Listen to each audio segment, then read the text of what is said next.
Quer pedir um novo crédito à habitação e tem receio que não seja aprovado? Talvez seja importante conhecer um indicador que pode fazer diferença entre ter luz verde ou não por parte da instituição financeira para avançar com o empréstimo da casa.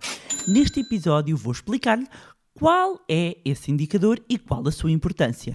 Olá, o meu nome é Bárbara Barroso, sou especialista em educação financeira e finanças pessoais e sejam bem-vindos ao Money Bar.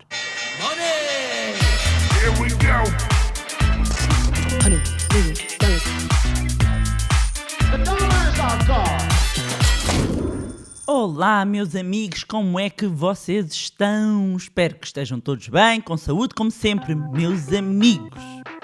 Para tudo, eu tenho uma novidade fantástica, fabulástica para vocês. Estão preparados? Estão preparados? Denotam aqui na minha voz toda uma animação. Vocês já sabem que quando eu fico assim animado é porque vêm coisas espetaculares. Pois bem, no próximo dia 30 de março, às 21 horas, vou dar um workshop online gratuito intitulado O Essencial para Investir. Portanto, se quer saber como pôr o dinheiro a trabalhar para si, se quer saber como começar a investir com inteligência, então não pode perder a oportunidade de participar. E como é que podem fazer? Simples, meus amigos. Tudo aqui é sempre simples. Basta inscreverem-se gratuitamente no link que eu vou deixar na descrição. E antes que perguntem, têm mesmo de ver ao vivo. Ok? Têm mesmo de ver ao vivo. Além disso, posso dizer que no final vai haver uma novidade relacionada com o nosso melhor e mais completo curso de finanças pessoais que temos no Money Lab.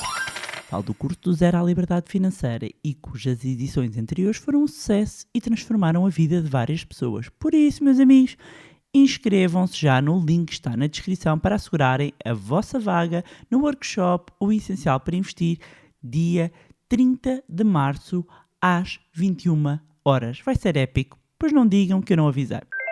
Pois é, então o nosso tema de hoje, que já andava aqui para trás e para a frente, para avançar, mas eu estava aqui à espera no esclarecimento por parte do Banco de Portugal e já sabem, meus amigos, que eu gosto de vos entregar o máximo de valor possível, com informação fidedigna e correta, o melhor para vocês. Já sabem que eu só quero o melhor para vocês.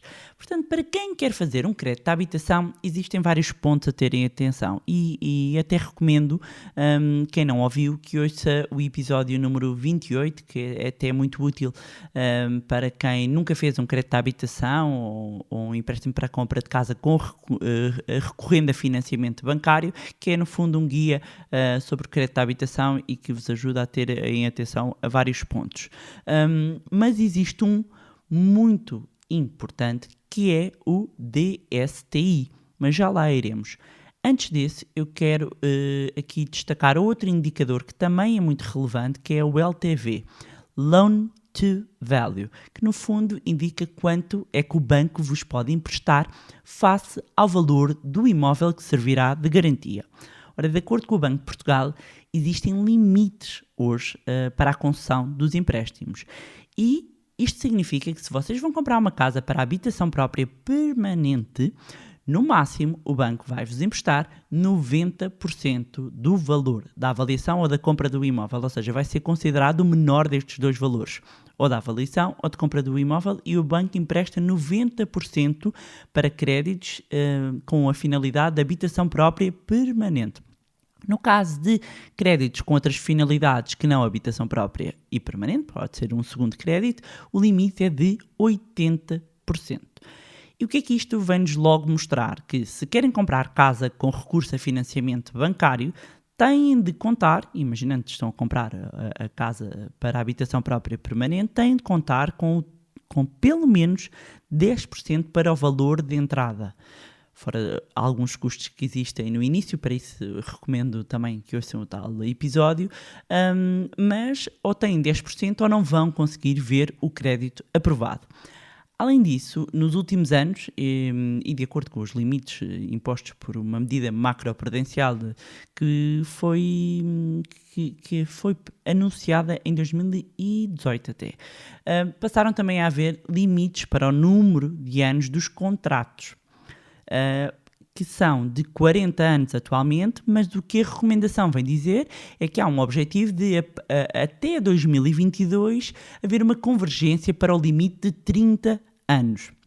Portanto, meus amigos, se estão a pensar recorrer a crédito à habitação, de notar que, embora consigam ainda encontrar créditos com o prazo até 40 anos, uma vez que existe esta recomendação por parte do Banco de Portugal, é possível, já que a partir do próximo ano, que só passem a encontrar créditos com limite de 30 anos.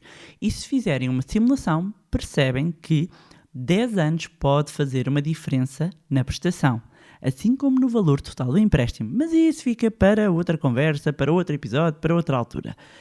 Então, o indicador importante que dá um mote a este episódio é o DSTI. E o que é que significa? Esta sigla significa Debt Service to Income. Na prática, é um indicador que permite avaliar, digamos que a capacidade de endividamento de um cliente, ou seja, é o esforço financeiro que um cliente é capaz de fazer para fazer face ao pagamento da sua dívida. Vamos simplificar e, no fundo, este Debt Service to Income é a taxa de esforço, que eu já falei algumas vezes. Portanto, a taxa de esforço vai ponderar o peso que a soma dos créditos tem no rendimento de uma pessoa. E isso é muito importante para ditar se vamos conseguir que o crédito seja aprovado ou não. Como eu vos estava a dizer, houve um limite definido por parte do Banco de Portugal, que resulta então de uma medida macroprudencial e passou a ser aplicado a todos os novos contratos feitos desde julho de 2018. Ou seja, se vão fazer um crédito hoje, imaginam que já tinham um crédito, ok? E que vão mudar porque têm um banco a oferecer melhores condições e fazem uma transferência do crédito. Mesmo que o vosso crédito anterior fosse antecedente, ou seja, tivesse sido feito antes de 2018, quando vão mudar para uma nova instituição, vão, no fundo, subscrever um novo empréstimo. E este novo empréstimo vai estar debaixo destas novas regras e destes novos limites. E agora vocês perguntam, então, mas afinal, qual é que é o limite? Ora bem, o limite, ou seja, o rácio entre o montante das prestações mensais de todos os empréstimos é de 50%. Ou seja, o somatório de todas as prestações que têm não pode ultrapassar 50%. E é muito importante dar aqui uma nota, que é, se não tem nenhum empréstimo, ok? Se não tem nenhum empréstimo e vai só fazer o empréstimo da casa, não é recomendável que logo toda a sua capacidade de endividamento fique na casa. Porquê? Porque amanhã, por algum motivo, quer recorrer a um empréstimo para a compra de um automóvel, quer recorrer a um empréstimo para outra finalidade e já não tem capacidade de endividamento, uma vez que toda a sua taxa de esforço, todo o seu DSTI está a ser canalizado para a dívida da casa. Daí, e este ponto que eu queria chegar, para não haver confusão, muitas vezes a recomendação e as boas práticas de gestão de finanças pessoais dos próprios bancos acabam por ficar mais confortáveis com isso, é que o peso que a prestação da casa tenha no rendimento líquido da pessoa não ultrapassa os 35%. Porquê? Para haver aqui já uma margem de 15% para outro tipo de empréstimo. Isto porque normalmente a casa acaba por ser, a prestação da casa é aquela que assume maior peso no rendimento das famílias, ok? Portanto, isto é muito importante. Agora, se já tem, por exemplo, empréstimos, outro tipo de empréstimos e que consomem 20% do seu rendimento, significa que a casa já só pode ponderar 30%, ok? Portanto, eu já vou dar aqui a fórmula, em todo caso, para fazerem as contas, mas ficam a saber como é que isto funciona do lado dos bancos. E há também aqui um ponto que muitas vezes não é falado e que isto também foi toda uma alteração que existiu, que é qual? Que foi criado aqui um limite e ponderar-se aqui nesta taxa de esforço o cenário de subida de taxa de juros em 3 pontos percentuais. Ou seja, isto fazendo um paralelismo com o que se fez na altura, até inclusivamente da Troika, lembro muito bem, em que se começaram a fazer testes de stress à banca, em que um teste de stress é quando eu vou pegar num balanço de uma instituição ou até de um país e vou fazer os cálculos para, num cenário adverso, como é que se comportaria. E aqui o que se está a fazer é quase stressar, não é? Um cenário de stress test à solvabilidade de um cliente, à solvabilidade de uma pessoa que quer recorrer ao empréstimo da casa. E o que vem dizer é, ok, como é que fica a capacidade de pagamento, se esta pessoa consegue fazer face, continuar a pagar e acomodar este empréstimo num cenário de subida das taxas de juros em 3 pontos percentuais. Porque este indicador, o DSTI, é sensível a fatores que possam alterar ora os encargos com o empréstimo, ora o próprio rendimento da pessoa ou da família, não é? Porque a pessoa pode pedir um empréstimo sozinha ou com mais do que uma pessoa.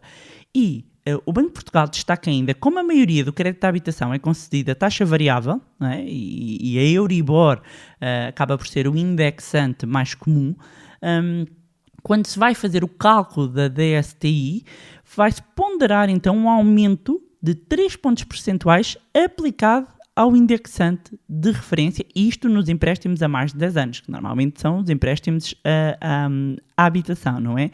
E assim, o que o Banco de Portugal vem dizer é que se pretende evitar que uma subida da Euribor coloque o empréstimo num patamar de risco excessivo, podendo então levar ao incumprimento do crédito. Dizer que nas maturidades inferiores, ou seja, nos créditos inferiores a 10 anos, muitas vezes mais crédito ao consumo, é considerado, a variação é menor, ok? A variação é menor. Portanto, este ponto é muito importante, porque quando se pondera um aumento de 3 pontos percentuais, o cenário aqui muda um bocadinho, não é? E como eu estava a dizer, é considerado não só as alterações do ponto de vista dos encargos, não é? Como do próprio rendimento. E onde é que isto se verifica? É considerado a redução do rendimento com a passagem de quem está a contrair o crédito à habitação a uma situação de reforma no cálculo da DSTI, ou seja, normalmente pondera que quando chegar ali aos 70 anos e o empréstimo ainda até à idade dos 70 anos, vão considerar que na parte final há uma queda do rendimento. E como é que se calcula, então, como é que se calcula esta taxa de esforço, não é? E, acima de tudo, o que vem indicado é que as prestações mensais destes contratos de crédito à habitação devem ser calculadas assumindo que são constantes ao longo de um período de vigência do contrato. E dar aqui a nota que esta taxa de esforço, por isso é que muitas vezes eu prefiro recorrer a esta designação, apesar da designação ser correta, é que eu vos estou aqui a dar do DSTI, gosto de simplificar aqui com a questão de taxa de esforço para se ter noção que esta é uma percentagem que é calculada em função da soma de todas as prestações. Ou seja, vamos imaginar, eu ganho 1.000 euros líquidos, eu já vou dar aqui um exemplo, mas ganho 1.000 euros líquidos, a soma das minhas prestações não pode ultrapassar os 500 euros. Ok? E, portanto, aqui tendo a prestação da casa e outras prestações. E é importante frisar, não é, que estamos a falar do peso que tem no rendimento mensal líquido. Ou seja, já com as deduções de impostos, contribuições para a Segurança Social e por aí fora. Ok? Agora, se calhar, só dizer-vos, podem dar uma pausa se ainda não tinham um caderno, ou o tablet, ou o computador, ou qualquer coisa, para irem apontar a fórmula de cálculo. Então, para se calcular esta DSTI, é igual a prestações mensais a dividir pelo rendimento líquido mensal vezes 100. Esta forma assim mais simples. E vamos imaginar aqui um caso prático do João. O João quer fazer um crédito de habitação, tem um rendimento líquido mensal de 1.300 euros e dar aqui também uma nota. Quando estamos a falar de rendimento líquido mensal, portanto, já tinha dito, descontando os impostos, a segurança social, mas o subsídio de alimentação entra aqui, ok? E vamos imaginar, então, 1.300 euros de rendimento líquido mensal e que já tinha um crédito automóvel com uma prestação de 130 euros. Ele vai pedir ao banco cerca de 110 mil euros no crédito. A fazer a simulação, fez várias simulações e chegou a uma oferta em que indica que vai pagar uma prestação de 400 euros. Ok? Portanto, vamos averiguar se estaria dentro do limite indicado pelo Banco de Portugal. E o que é que vamos fazer? Vamos somar as prestações. E neste caso, a prestação de 400 euros, que seria a do crédito à habitação, mais qual? Exatamente, do crédito automóvel, que eram 130 euros. 130 euros mais 400 dá 530 euros. Portanto, a seguir, vai dividir esse valor das prestações pelo rendimento mensal que ele ganha, 1.300 euros, e multiplica por 100. Ou seja, 530 divide por 1.300 e multiplica por 100 para dar uma percentagem e chegamos a uma taxa de 41%. Ou seja, a taxa de esforço do João seria de 41%. E admitindo que não há nenhum fator que justifique alguma exceção, estava aqui a dar um exemplo simples. Tudo levaria, inclusivamente, mostraria que poderia ser aprovado, uma vez que não está a ultrapassar o tal limite de 50%. No entanto, é importante não esquecer que o loan to value também é importante, ou seja, quando nós estamos a falar, imaginem que estamos a falar de uma casa que tem uma avaliação de cerca de 123 mil euros, pedindo 90% dá os 110 mil euros, ok? E é importante também outro ponto a terem atenção e que eu procurei também esclarecer por parte do Banco de Portugal, porque tive informação por parte de alguns bancos e eu preferi e confirmar também com o regulador, que é a avaliar, a fazer-se a avaliação da solvabilidade dos clientes antes dos contratos, da elaboração do contrato, não é? Do crédito à habitação, há que ponderar vários aspectos. E eu questionei o Banco de Portugal como é que era feita essa ponderação no caso dos filhos, ou seja, se haveria alguma recomendação, porque isto foram tantos limites introduzidos por causa da transposição, não é? Da adoção da medida macroprudencial, que já tinha ouvido várias coisas e vários pontos a dizer que haveria uma medida que era comum a todos os bancos, outros não. Então, nada melhor do que questionar o próprio do regulador. E em resposta, o Banco de Portugal indicou, e passo a citar, que estabeleceu, através do aviso número 4/2017, os procedimentos e os critérios que as instituições têm de observar no âmbito da avaliação da solvabilidade dos consumidores. Entre outros elementos, as instituições devem considerar, no âmbito dessa avaliação, os rendimentos oferidos pelo consumidor e, bem assim, as suas despesas regulares.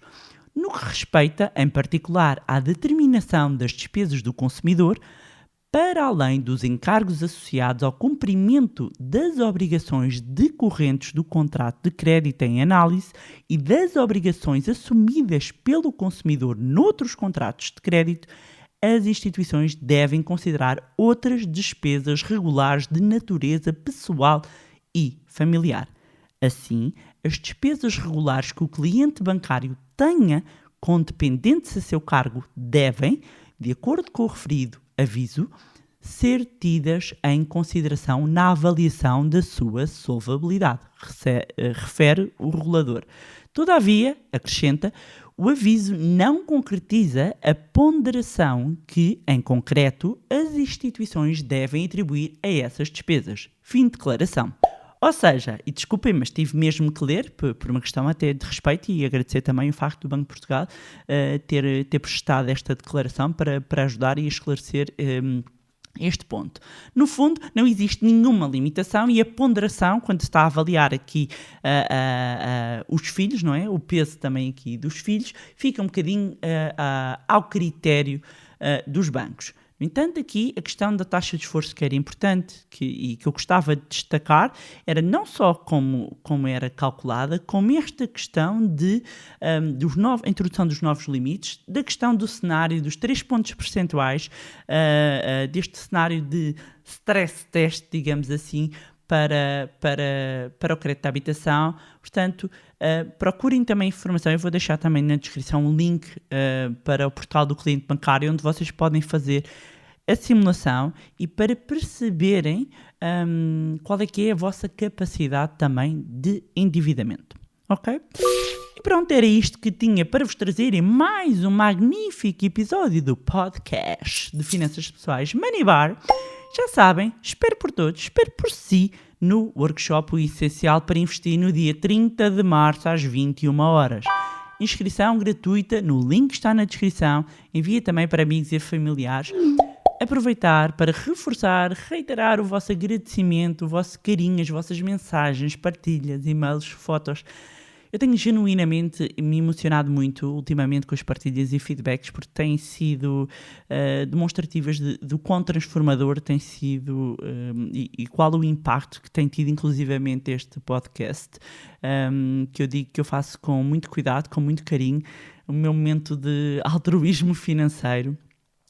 E acreditem que tenho os dias, graças a Deus, muito agitados e tenho o privilégio de fazer o que eu gosto e às vezes mesmo aqui com algum sacrifício pessoal para gravar, para conseguir encaixar, eu procuro sempre fazer com muito cuidado e com muito carinho. E gosto mesmo de ter aqui o vosso feedback, que acaba por ser aquilo que também nos ajuda e me dá força para continuar a entregar-vos aqui cada episódio com o máximo de valor.